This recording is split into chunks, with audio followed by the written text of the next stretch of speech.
apa yang terjadi, malah yang sakit malah ibunya. Jadi dia merasa malah tubuhnya pegel-pegel dan ada dorongan gitu loh, ada dorongan ketika anaknya gini, ngapain lu gitu. Akhirnya ibunya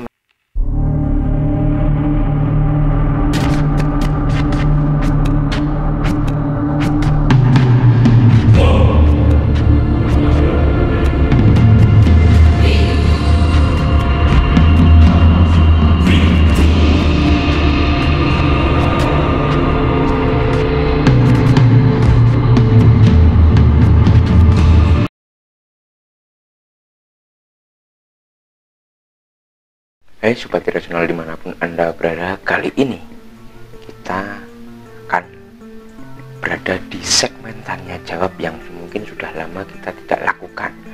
Dan beberapa waktu yang lalu saya melempar sebuah pertanyaan di sosial media mengenai eksorsisme. Apa itu eksorsisme? Dan mungkin saja dikaitkan dengan film yang terbaru yang kemarin sempat jadi pembicaraan, yaitu The Pope's Exorcism. Kalau nggak salah, coba saya cari dulu, saya juga kurang tahu ya.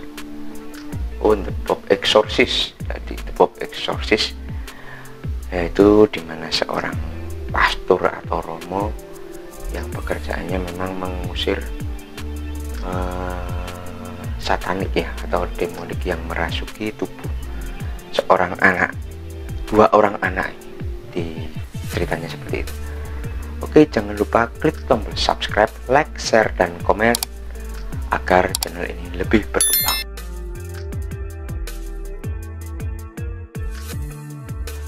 Apa itu eksorsisme? Sebenarnya eksorsis itu dari bahasa Latin, dari nama exorcismus. Kalau dari bahasa Yunani itu exorgisian, yang artinya mendorong atau mendesak, yaitu sebuah praktik mengusir setan atau makhluk halus yang ada di dalam tubuh seseorang. Dan sebenarnya praktik ini sebenarnya sudah lama dilakukan dan menjadi sebuah keyakinan di berbagai negara. Dan biasanya eksorsisme ini dilakukan oleh rohaniwan yang memang diurapi atau dipilih dan memiliki kekuatan dan kemampuan khusus untuk melakukan eksorsisme, seperti di film The Pope's Exorcist tersebut. Dalam film tersebut ini, menurut tradisi umat Katolik, yaitu Katolik, dan sebenarnya dalam Kristen juga ada semacam ini, namanya pelepasan. Jadi melepaskan diri seseorang dari belenggu kuasa-kuasa roh jahat. Ada beberapa pertanyaan yang saya lemparkan, dan ada jawaban dari teman-teman mengenai eksorsis tersebut. Apa bisa ritual eksorsis tersebut dipraktekkan di zaman sekarang? Ada pertanyaan tersebut tentang eksorsis dari Sobat Irasional. Apakah ritual eksorsis bisa dipraktekkan di zaman sekarang? Sebenarnya masih bisa dilakukan, dan memang dilakukan, tapi tidak asal-asalan, dalam artian kita tidak bisa langsung melakukan eksorsis, wah itu orang itu seperti kerasukan, dan bahasanya beda atau mungkin suaranya lain. Ketika dia ini cewek, tapi ketika dia ada trans gitu, ada ditandai, diduga karena kerasukan, suaranya berubah. Itu belum tentu karena kuasa atau kemasukan oleh roh jahat. Dari contoh tersebut sebenarnya orang yang diduga kena kuasa roh jahat itu harus dicek dulu. Jadi tidak asal langsung lakukan eksorsisme, jadi harus dicek dulu secara medis. Jadi ada tahapannya dulu, ya ini apakah memang ada diagnosa psikiatris atau medis yang dilakukan oleh ahli kejiwaan atau psikiater. Dan ini ada panduannya, bukunya namanya Diagnostic and Statistical Manual of Mental Disorder atau DSM. DSM ini ada DSM 1, DSM 2, DSM 3. Nah, ini ada klasifikasi statistik mengenai penyakit atau masalah kesehatan berhubungan dengan kejiwaan. Nah, ini nanti psikiater ngecek dulu apakah orang tersebut memang terkena gangguan jiwa atau tidak, misalnya kayak epilepsi atau mungkin schizophrenia atau mungkin bipolar atau apapun itu. Nah, itu harus dicek dulu oleh ahlinya. Kalau teman-teman bilang apakah Pak D bisa membedakan antara orang yang kerasukan, ya saya juga cek dulu, karena basic saya memang dari psikologi. Jadi memang beda antara orang kerasukan dan memang sakit karena schizophrenia atau bipolar atau yang dikenal memang gangguan mental. Jadi nggak asal-asalan terus langsung keluarlah kamu, tak bisa. Dan juga tadi saya sudah menyebutkan bahwa orang yang bisa melakukan eksorsisme adalah memang orang yang memang dipilih atau ditunjuk dan sudah dilakukan pelatihan khusus. Dan tradisi eksorsisme ini sudah ada pada abad ke-17 ya, sudah ada sejak lampau ya. Ini dan sudah ditulis dalam aturan gereja Katolik dan juga diadopsi dalam tradisi Kristiani. Jadi tersebut sudah disahkan. Dan apakah orang awam bisa melakukan eksorsisme? Orang awam itu sebenarnya juga bisa melakukan eksorsisme, tapi eksorsisme yang ringan ketika dia sakit atau merasa ada sosok yang masuk, merasakan ada gejolak yang berbeda dalam dirinya, dia bisa melakukan eksorsisme dengan cara dan memegang tubuhnya seperti ini dan mendoakan seluruh tubuhnya, organ-organ tubuhnya supaya diberkati oleh Sang Pencipta. Dan biasanya reaksinya akan mual-mual dan muntah, ya seperti kayak teman-teman lihat ruqyah juga sama, itu kan dalam tradisi Muslim. Kalau eksorsisme tradisi Kristiani. Seperti itu. Saya cek dulu pertanyaan dari teman-teman lagi, bagaimana biar orang tersebut tidak kerasukan lagi. Ada pertanyaan seperti itu ya.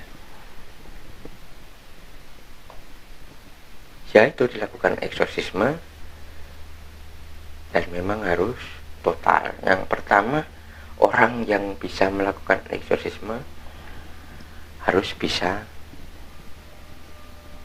melihat. Pertama melihat dulu dari, jadi seeing dulu, terus feel it, merasakan. Jadi merasakan, melihat, merasakan, dan baru touch, itu artinya memegang atau mengambil tersebut. Nah, itu tadi perlu, kalau seeing ini ada bakat dari seseorang tersebut dan memang sudah ada sejak lahir. Kalau seeing, kalau feel bisa dilatih, maksudnya orang awam itu bisa. Dan untuk touch itu juga perlu latihan. kadang juga kalau tidak perlu touch sebenarnya, dan cuman melalui kata-kata juga bisa dilakukan, apakah engkau mau keluar atau tidak. Dan biasanya kalau sudah demon itu artinya iblis, artinya dia memiliki grade yang lebih tinggi daripada sosok-sosok astral seperti kuntilanak ataupun gendru ataupun pocong gitu, lebih tinggi. Dan ini bukan berarti orang awam tidak bisa. Orang awam bisa, namun harus menguasai tentang katekis. Katekis itu adalah menguasai ilmu agama, dalam arti bisa menguasai, kalau dalam Al-Quran ya menguasai Al-Quran, kalau dalam Muslim bisa menguasai Al-Quran, kalau dalam Kristen atau Katolik menguasai Alkitab, karena sosok yang di dalamnya akan mencoba membombardir dengan pernyataan atau pertanyaan yang memang akan seputar ketuhanan. Jadi ya kan sosok itu masuk karena alasan ini misalnya, dan dia akan membelok-belokkan keyakinan atau iman Anda. Dan di sini diperlukan ilmu ketuhanan atau ilmu yang memang menguasai hal-hal spiritual. Kalau Anda memang tidak menguasai ya jangan, karena Anda akan dibelok-belokkan bagaimana cara dia untuk membelokkan pikiran Anda supaya Anda tidak bisa mengeluarkan sosok atau gerombolan iblis yang ada di dalam tubuh yang memang orang yang kerasukan tersebut. Seperti ada cerita ini, ada pengalaman cerita dari seseorang, ya ini seorang ibu ini merasa bahwa anaknya ini kerasukan dan dikirimi kekuatan lain dari entah dari temannya atau dari rivalnya, nggak tahu ya, yang jelas dia sering kerasukan dan teriak-teriak seperti itu. Wah, ini orangnya memang Kristen ya, dalam arti orangnya Kristen, dan dia gini langsung melakukan ya kayak ritual pelepasan, kayak ritual eksorsisme. Dalam nama Tuhan Yesus keluarlah engkau yang ada di dalam tubuh anak ini gitu. Apa yang terjadi, malah yang sakit malah ibunya. Jadi dia merasa malah tubuhnya pegel-pegel dan ada dorongan gitu loh. Ada dorongan ketika anaknya gini, ngapain lu gitu. Akhirnya ibunya malah sakit. Nah, dari contoh tersebut, dari kondisi tersebut, itu berarti memang eksorsis itu atau pelepasan itu harus dilakukan oleh memang orang yang memang terlatih dan memiliki powernya ini yang belum ada. Kalau ibunya berani oke, berani, tapi dalam hal ini harus diperlukan powernya apa? Doa. Apa saja yang harus dipersiapkan? Ada pertanyaan seperti itu dari sobat irasional, ada pertanyaan memang apa yang perlu dilakukan sebelum melakukan eksorsis. Yang pertama tadi memang harus dicek ke medis, apakah seseorang ini benar-benar kerasukan, sakit karena kekuatan atau kuasa gelap, dari kekuatan atau kendali dari kuasa gelap dari medis. Kalau medis memang tidak bisa, sudah angkat tangan, artinya berarti spiritual. Demikian spiritual. Dan ketika masuk ke spiritual, seorang yang bisa melakukan eksorsis ini harus bersih terlebih dahulu, dalam artian dia harus melakukan pertobatan. Artinya dia harus doa tobat. Dalam ritual Katolik, seorang pastor ketika mau melakukan ritual eksorsisme, dia harus bersih dulu, dalam artian dia harus melakukan pertobatan, ya doa tobat. Satu lagi dia harus bersih. Bersih dalam artian di sini membersihkan diri, artinya dia harus bersih dulu dengan mandi, bisa mandi dengan air suci yang sudah didoakan, kemudian beliau mandi. Setelah itu baru melakukan eksorsisme. Apa yang perlu dipersiapkan untuk melakukan eksorsisme? Yang pertama, ini kalau dalam film ini kan medali yang sudah diberkati, dan juga salib yang memang sudah memiliki kekuatan karena untuk doa. Nah, itu biasanya dibawa, dan juga satu lagi adalah kitab suci. Kalau teman-teman memang menguasai, bisa membawa mempunyai kekuatan juga membawa benda-benda tersebut. Dan untuk yang muslim bisa membawa tasbih dan juga Al-Quran ketika Anda melakukan ruqyah. Tentu saja ini tradisi yang berbeda namun sama, karena tujuannya adalah mengeluarkan kekuatan-kekuatan yang ada di dalam tubuh seseorang yang kerasukan atau sakit tersebut. Jadi ada pertanyaan, apakah orang awam apakah bisa melakukan eksorsisme? Bisa, dan harus latihan. Seperti saya dulu juga tidak tahu apa caranya mengeluarkan orang yang kerasukan. Jadi saya saat itu ada yang orang kerasukan, dan saya tarik gitu, saya masukkan botol, karena saya merasa bahwa roh tersebut akan lari-lari kalau tidak saya mediumkan ke dalam botol. Seperti mungkin acara-acara zaman dahulu tentang pemburu hantu itu kan seperti itu, karena saya takutnya lari, dan itu salah, karena ada seorang biarawan yang mengatakan kepada saya, memang cara kamu itu salah, karena sosok yang kamu masukkan itu akan kesakitan.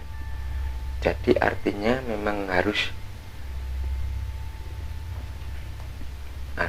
dilakukan secara benar, supaya sosok itu juga tidak merasa terperangkap di dalam medium itu. Jadi memang kita harus bisa membuang ke tempat yang memang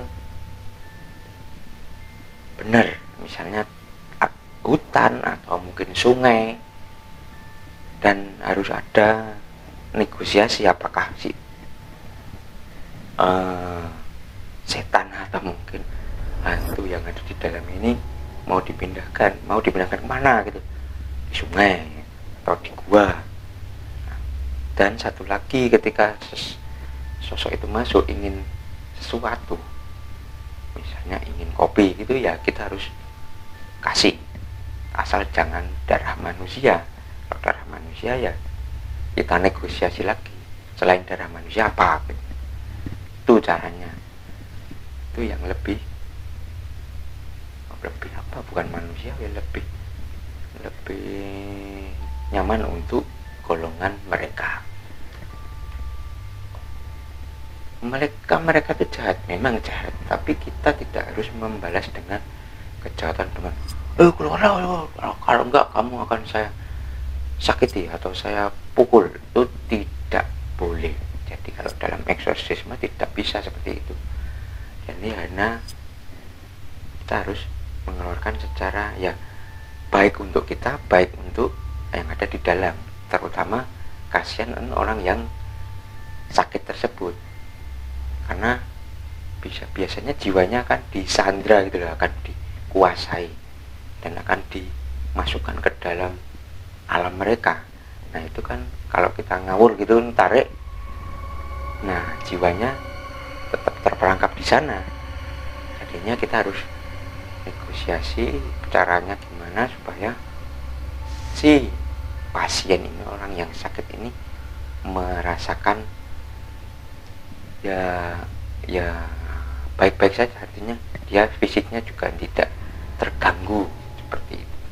tanpa benda-benda suci itu apakah bisa?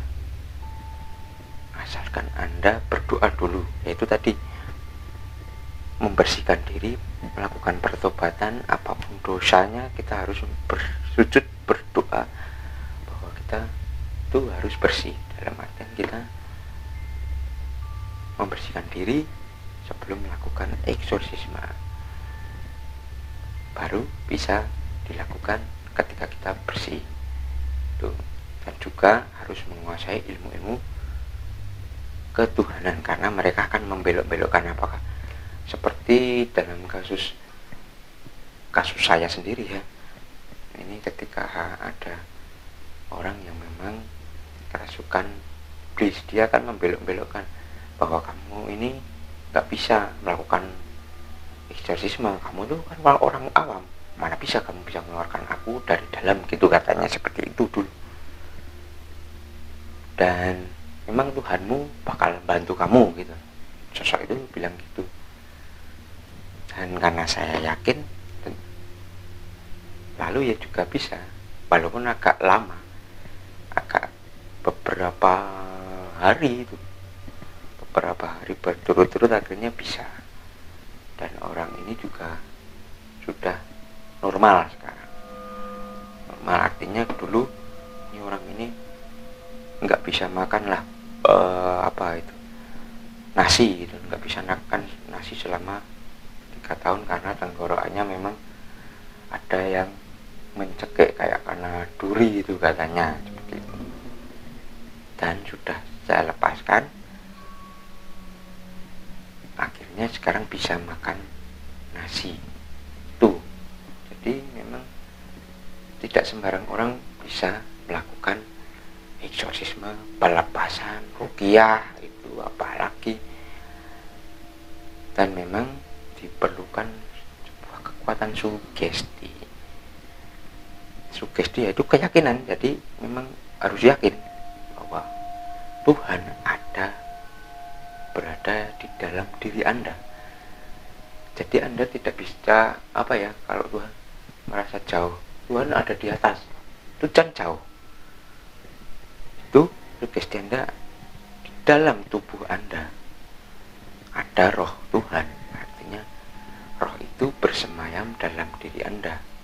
Anda harus mensugesti bahwa memang dalam diri Anda ada kekuatan yang besar, Tuhan yang membantu Anda. Makanya sebelumnya Anda melakukan doa ritual, mungkin melakukan beratus-ratus doa tertentu, tapi sebelumnya ya, coba jauh setelah, yaitu proses latihan, Anda melakukan mungkin ribuan doa yang sama dengan keyakinan penuh, dengan kekuatan penuh, atau mungkin dengan ritual pembersihan seperti puasa itu juga pembersihan. Jadi Anda berpuasa itu juga melakukan pembersihan dari kotoran-kotoran dunia. Jadi dunia ini ada residu-residu yang mungkin nempel ke Anda, dan akhirnya Anda itu merasa kotor. Nah, itu harus dibersihkan dulu sebelum Anda melakukan eksorsisme. Kita kembali ke pertanyaan yang apa yang dilakukan pertama kali ritual, yaitu tadi pembersihan diri, pertobatan, seperti itu. Jadi teman-teman harus bersih dulu. Tapi itu kalau teman-teman merasa ragu, nggak usah, karena apalagi kalau sosoknya itu demon.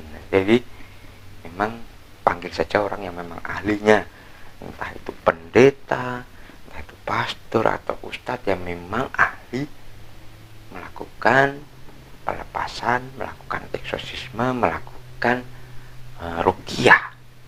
Jadi Anda tidak bisa langsung, "Woi, keluarlah kamu, tunduklah kamu di hadapan Tuhan."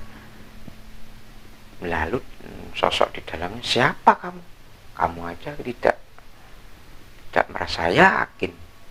Nah, itu pasti akan terjadi pergaulaan. Nah, itu ya. Jadi sudah saya jawab tanya jawab seperti ini. Kalau Oh, ada pertanyaan lagi. Dalam film The Pope Exorcist itu dikatakan bahwa bahasa Latin itu lebih kuat untuk mengusir roh jahat. Apakah benar gitu? Sebenarnya enggak, karena bahasa ibu dari masing-masing orang itu yang sebenarnya memiliki kekuatan. Kalau mungkin dalam film ini kan orangnya orang Itali, jadi mungkin bahasa Latin mungkin dekat dengan dia dan dia tahu artinya. Dalam arti Anda harus tahu arti dari doa tersebut.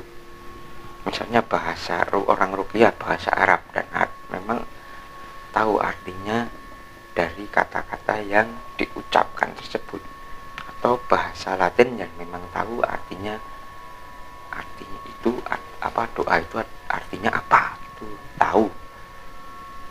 Jadi kalau memang tidak tahu bahasa Latin, ya bahasa Indonesia juga bisa. Yang jelas didoakan dulu, lalu coba lakukan negosiasi.